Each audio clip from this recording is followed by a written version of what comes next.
अक्सर साधकों की ये शिकायत रहती है कि उन्हें कोई योग्य गुरु नहीं मिल रहा, परंतु यहाँ एक गंभीर सत्य समझना अनिवार्य है। गुरु और शिष्य एक ही सिक्के के दो पहलू हैं। जब तक पात्र तैयार नहीं होता, तब तक अमृत की वर्षा व्यर्थ है। एक योग्य शिष्य ही योग्य गुरु को आकर्षित करता है।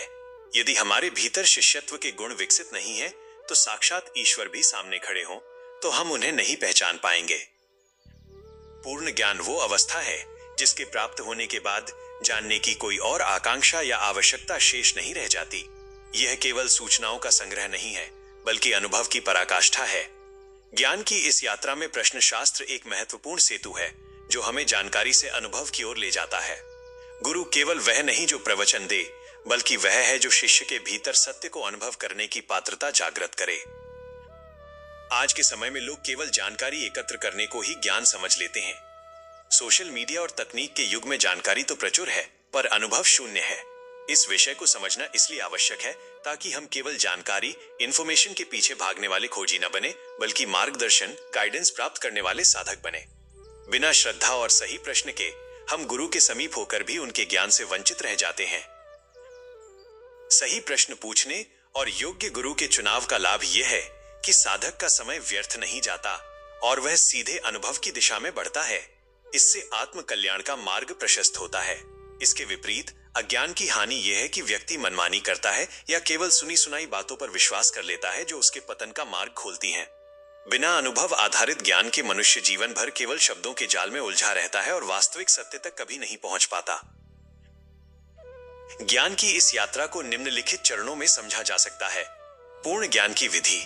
किसी भी विषय का पूर्ण ज्ञान प्राप्त करने के लिए सबसे पहले उससे संबंधित संपूर्ण जानकारी एकत्र करनी चाहिए।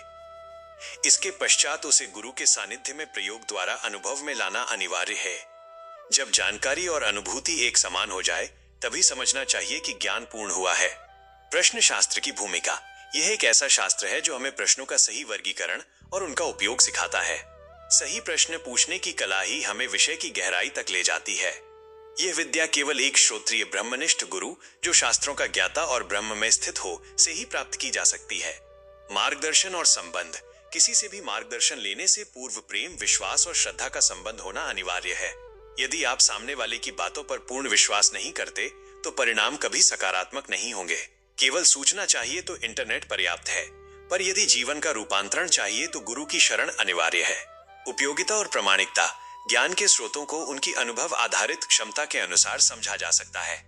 सद्गुरु का ज्ञान केवल आत्म कल्याण के लिए होता है, वहां भौतिक लाभ की अपेक्षा नहीं रखनी चाहिए। गुरु के वचनों से 98% तक लाभ संभव है। विशेषज्ञ और सामाजिक लोग भी अपने अनुभव के आधार पर सीमित लाभ पहुंचाते हैं, परंतु मनमानी करना सदैव विनाशकारी होता है। आत्म मंथन हेतु प्रश्न। क्या आप एक योग्य शिष्य बनने के गुणों पर कार्य कर रहे हैं, या आप केवल एक योग्य गुरु की प्रतीक्षा में समय गंवा रहे हैं? आप जो प्रश्न पूछते हैं, उनका उद्देश्य केवल अपनी जानकारी बढ़ाना है या वास्तव में अपने जीवन का मार्ग खोजना है? क्या आप गुरु के वचनों को दृढ़ता से पालन करने की इच्छा रखते हैं, या आपकी श्रद्धा केवल तर्क और सुविधा पर आधारित है? विचार करें, आप अपनी समस्याओं के समाधान के लिए मनमानी का सहारा ले रहे हैं या अनुभव आधारित ज्ञान का? आशा है कि यह विश्लेषण आपको अपनी शिष्यत्व की पात्रता बढ़ाने और पूर्ण ज्ञान की दिशा में सही प्रश्न पूछने की प्रेरणा देगा। योग्य शिष्य बने, गुरु स्वतः आपके द्वार पर उपस्थित होंगे। जानकारी गूगल से मिल सकती है, पर ज्ञान केवल गुरु की कृपा और आपके समर्पण से ही संभव है। आपका जीवन सत्य की खोज और अनुभव की प्रगाढ़ता से परिपूर्ण हो। सादर विदा।